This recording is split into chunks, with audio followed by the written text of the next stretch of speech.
I'm not gonna lie, I'm really excited to be in Shippuden. So far, just after one arc, I'm like, oh boy.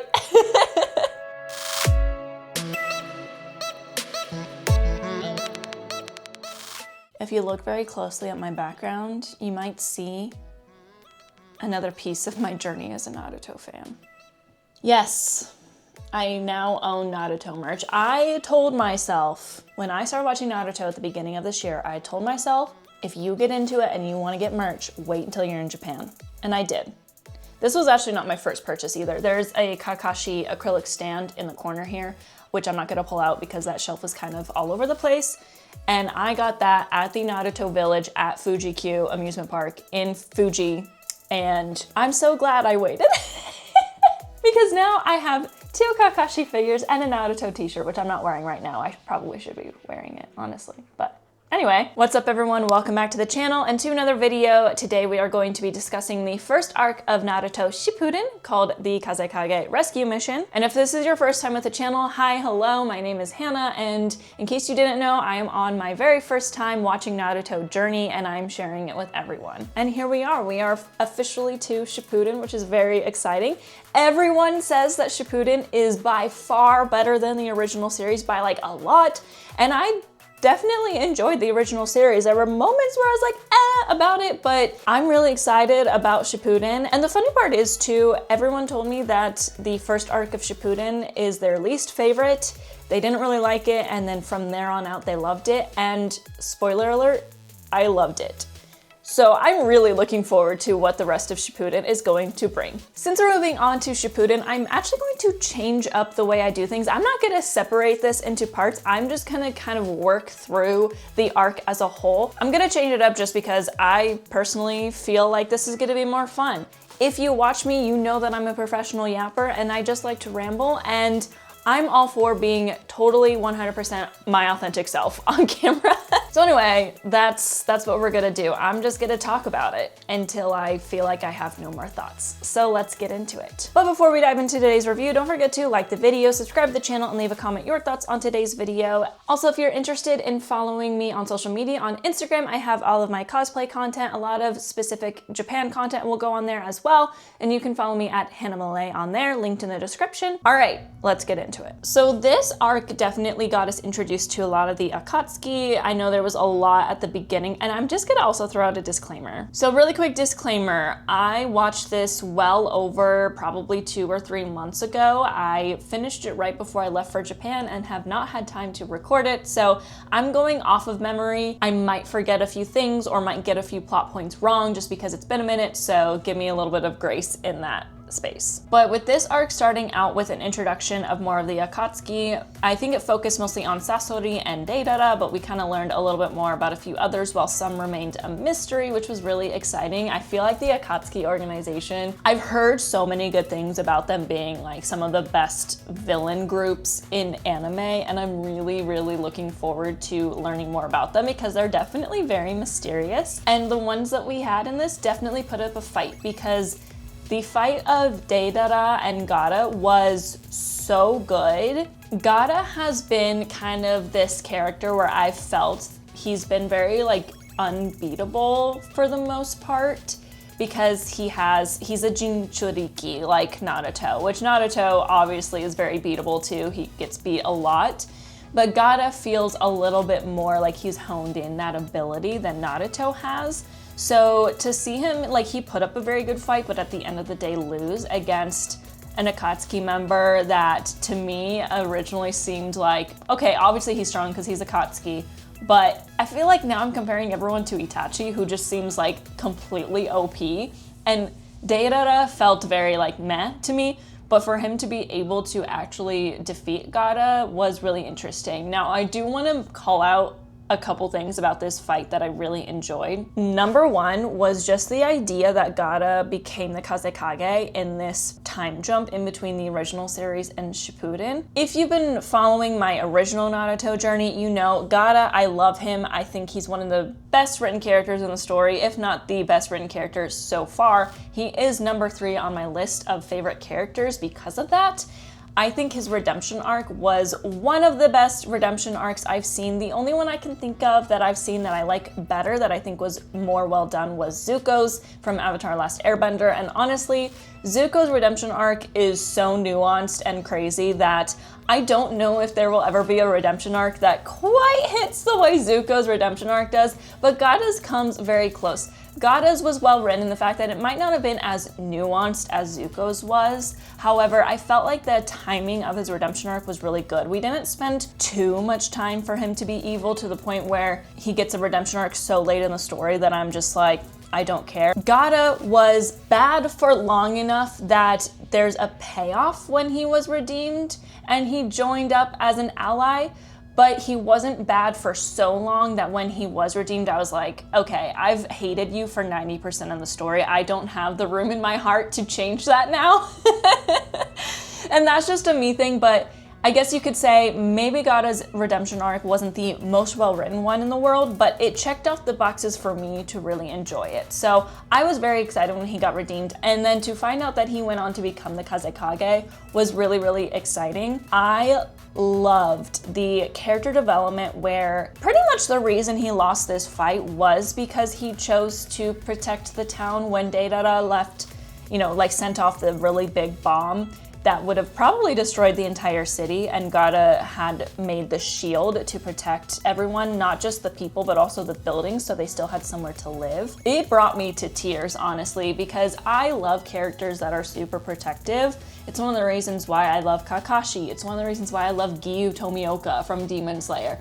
You know, there's these characters that just have this inherent desire to protect people, and that makes me love them all the more. And in GAARA's case, he went from someone who was ostracized and an outsider really in his own town because he was the Junchuriki and people were scared of him because there was a monster living inside of him. So to see him go through this growth where he not only, you know, is kind of able to understand why and forgive those people, but to protect them in a way that really caused him to lose this fight. Like, he protected them over his own life. If I didn't already love GAARA, I love him even more now, because what a way to try to fight this guy. And he ended up losing. They ended up getting him and killing him, essentially, which we'll talk about in a moment. But I just felt like that fight was also very well choreographed. I felt like it kept me on the edge of my seat. Yes, there were definitely some times where I felt a little bit like the pacing going back and forth between that, and I don't even remember what else was going on. I'm so sorry. I was so focused in on that fight that I was like, what was going on in the Hidden Leaf Village? It's also been a minute, so again, excuse my memory loss of exactly what happened. I can't remember every detail from it, but I felt like the pacing was a little bit slow. However, it didn't take forever, and I really appreciated that because it was only half of the arc anyway.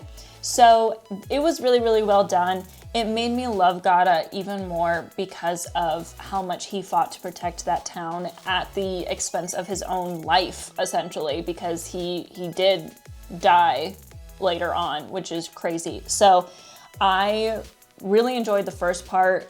Character-wise, I felt that GAARA's development was the best. I did find Deidara very interesting. I'm interested to see more about him, and I'm also just interested to see more about the Akatsuki because they definitely are coming in and proving that they're going to be the real villains. I'm interested to also see what that means for Orochimaru because he's been the villain since the start of the story, truly, and he's been really difficult and really annoying. So as the Akatsuki kind of take on this new villain role, I'm very interested to see what happens with Orochimaru later on. That being said, let's move on to the actual rescue mission part. I'm gonna focus mostly on the Sasori fight because this was the best part of this arc for me because, again, if you've been watching my journey through it, my biggest gripe with the show so far has been, I don't necessarily dislike Sakura as a character, but I dislike her writing. I've just felt that she's been very, very the standing emoji that just stands there and does nothing and is no help and is just like the damsel in distress. It's just like she's a product of the writing, not knowing what to do with a female character, and having her and Grandma Chio, not only have this incredibly badass fight, but to end up actually defeating a member of the Akatsuki. Guys, that's something that even GAARA couldn't do. Now, I know that Grandma Chio had a lot of experience. She was known for being very, very strong and capable, but for her and Sakura to do what they did was such a monumental part of the story for me so far. Sakura has started to get a little bit better development, and then of course we had Tsunade, who when she was introduced I was very excited about, because it's really great to see a story that clearly was struggling with writing female characters well, which is very, very frustrating as a woman watching a story. I want women to be represented in all different ways in stories, not just the damsel in distress, because we can be very strong. But when Tsunade was introduced, I felt excited about the idea that, okay, we not only have a strong character, but we also have someone, like, she's being introduced as the Hokage, which we know is Naruto's main goal. So to have a woman fill that role, and then to add to it, we have this fight with Sasori where it was really, really difficult, and it felt impossible for them to end up defeating him together. That was a highlight for me, because this is changing the way I feel about the story as a whole, because that's been outside of the pacing issues, which I can't let that get to me too much. I signed up for this knowing there was going to be pacing issues, because it's an old show that has many episodes and had a lot of filler, and they had to just take their time with it because it was a weekly show and not a seasonal show. So I knew it was going to have that going into it. So the whole issue that I have with the writing of the women has been my biggest pain point of the story so far. For this arc to kind of take that and say, oh, okay, Sakura got really strong during this time skip, and let's add to it that she's fighting along a badass grandma, and we've already met a badass Hokage. I love where we're going with this. I found that battle to be interesting. I found Sasori to actually be a very interesting villain too, with an interesting background of his parents going off and dying on him. And, I like the stories where these villains get those backstories and we can see the human side of them, and it really helps us understand why they chose the way they went. I've talked probably in length on my channel about how Demon Slayer is a story of choices where everyone kind of has similar backstories. It's just how you decide to handle that. And I think Naruto is definitely exploring that side of things now too, where Sasori was very, very traumatized as a child, and it just turned him into a monster rather than turning him into someone who fights for good. And it really depends on who you are and what happens to you in that trauma that can make the difference. Someone like Sasuke as well, who we didn't really get to see in this arc because he's just off doing whatever with Orochimaru. We didn't really focus on that. Just seeing the back and forth in this story of most of the villains have a reason and they have a good argument for what they're doing, but they just go too far in the fact that they're willing to kill innocent people just to prove their point or something like that. Anyway, I don't want to speak too much to it because there still is a lot more story to come, and I know the Akatsuki is going to become a very prevalent part of the story. I'm not shy. I'm not completely spoiler free. I know of a few character deaths which make me really upset, and I know that they're going to become the main villain group of the story. So the show's been around long enough. I know an idea of where some things are going to go, but I think that Sasori's character as a whole just really introduced us to the idea that the Akatsuki really believes in what they're fighting for, and they are also just all very broken people that have made a different decision. So we'll see where that goes. But overall, that fight was probably my favorite fight so far in the entire story. The stakes, the choreography, the animation was really good. Them fighting together was really good. I just really, really enjoyed that aspect of it. Okay, and then the third part I want to talk about is just like the fight of everyone else. We had, of course, Team Guy fighting off the clones of themselves, which is truly a battle of attrition. Like, there is no way that you can really defeat yourself, because if you're fighting yourself, like, yourself knows all of your tactics. So it's going to adapt, and that was a really interesting plot point that I never thought of that happening ever in a story. Naruto is a story where it makes sense that something like that would happen because people can make shadow clones and all this kind of stuff, but they usually have these clones of themselves to fight with them and not against them. So to have that be a fight where it was like the only way they could defeat themselves was by forcing themselves to grow and exceed their previous power level, because their clones knew what their power level was. So they all had to grow within those fights in order to survive, and I thought that was a really interesting plot point. Now, when it comes to Kakashi and Naruto and them going after Deidara and trying to capture him, that was my only like pain point of this arc probably. And I think that's what most people were talking about, is that there was a lot of Naruto running in this arc where, you know, it's of course, the arms behind you. I was expecting a lot more, if I'm being completely honest. When people say, oh, this arc just has a lot of pacing issues, I'm expecting it to be bad, because I did not like Chunin exam because of the pacing. So when someone's like, oh, I didn't like this arc because of the pacing, I'm like, oh, okay, it's gonna be bad. So it surprised me in a way where I didn't feel like we spent a whole lot of time running. I'm also very excited about the fact that Kakashi has a new power, that he also went through his training arc while Naruto was going through his. In fact, all the people seem to have some level up. You know, we have Neji is a Jonin now. A lot of them are Chunins, and everyone seems to have a few new abilities, which I'm really, really excited about. So Kakashi is also growing, and someone who was kind of introduced at the beginning as like the all-powerful ninja that was like more powerful than everyone else. But he's learning a lot. Obviously, he's kind of been beaten down a couple times, like against Itachi and stuff. So Kakashi still continues to be the character that I'm just so freaking interested in. I feel like there's more to come. Everyone says that his payoff's really good as well. So I'm really, really looking forward to more about Kakashi.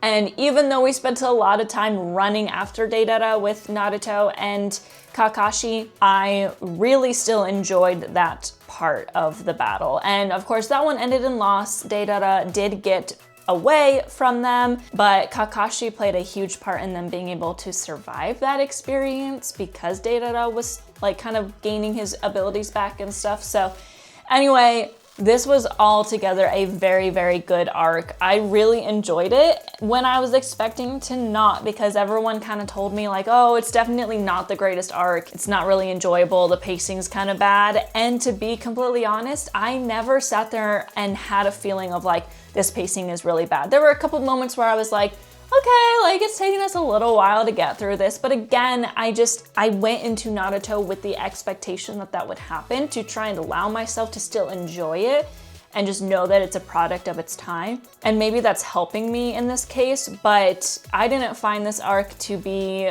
poorly paced or too long. So I'm very, very excited about what happens next, because I think it's set up this new series of Shippuden really well. I feel like the stakes in Shippuden are going to be a lot higher. Of course, as I said, I know that some characters are gonna die. I don't know who. Well, okay, I know of one, maybe two. There's another one that I'm like, there's one that I know for a fact. And then there's one that I'm like, I think it's gonna happen because I feel like I've heard about it happening, but I have not actively looked since I started, obviously. So I don't know if it's gonna happen or if I'm thinking of a different character. I'm not gonna disclose those names because when it happens, I'll let y'all know. But that's all I really know about. But I do know that there's gonna be like some kind of war arc, a pain arc, So I know I'm getting myself into probably a much more intense and emotional experience. As of right now, it has not cracked my top 10. I definitely see it breaking my top 10, maybe my top 5, maybe my top 3. We'll see where it goes from here.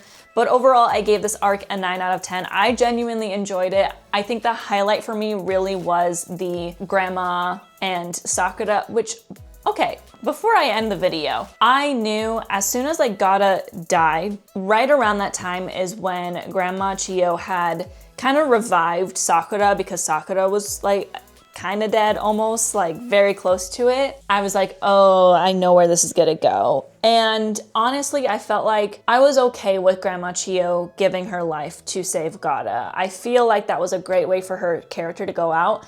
Since she was introduced in this arc and then she died in this arc, I felt like that was a really good way of doing it, where she didn't die for nothing. It was still very emotional because we had spent the arc with her, but I didn't feel like, oh, how dare they kill her off, because I felt like that was a good way to close her character out.